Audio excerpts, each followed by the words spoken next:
Colin O'Keefe here for LXBN TV. Winter storm Juno has come and gone, and while it wasn't as bad as most expected, there is still a lot of snow on the ground and a lot of people missing work up in the Northeast. So on that, how do employers appropriately compensate and treat workers when there's inclement weather? Joining me now to discuss just that from Washington, D.C. is Seyfarth Shaw attorney Alex Passantino, author on the firm's Wage and Hour litigation blog. Alex, let's discuss two different types of employers. Of course, there's exempt and non-exempt employees. So to start off, how do employers compensate and treat salary employees in situations like this? Thanks, Colin, and thanks for having me on. For exempt employees, there is a requirement that they be paid on what's called a salary basis.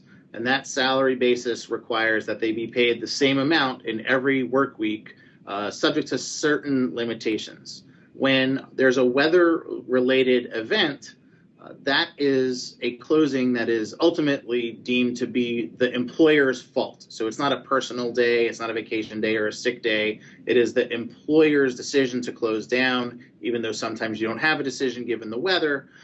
And when that happens, the employer must continue to pay the employee, the exempt employee, his or her salary for the week. Now, if the employee has PTO available or vacation available, and the employer's policies permit the employer to use that time to offset the time away from the office, they can do so. But at the end of the week, the employee has to receive the same amount as if he had worked or she worked every day. I see. And then, of course, the other question is, when it comes to hourly or non-exempt employees, you know, if their if their workplace is closed, they can't come in, but they're paid hourly, how does an employer deal with something like that? How does that work out? Right. So under federal law, the standard is for non-exempt employees, it's if you don't work, you don't get paid.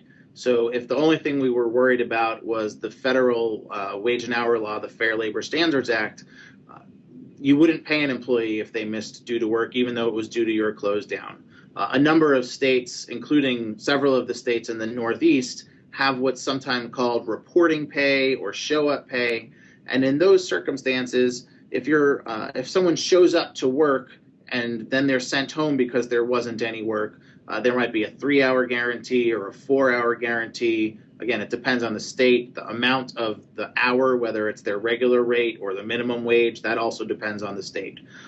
Employers generally can avoid those payments if they give sufficient notice to the employee in advance, so a day or two in advance that they're planning to close. That should cut off their requirement to pay that show-up or reporting pay.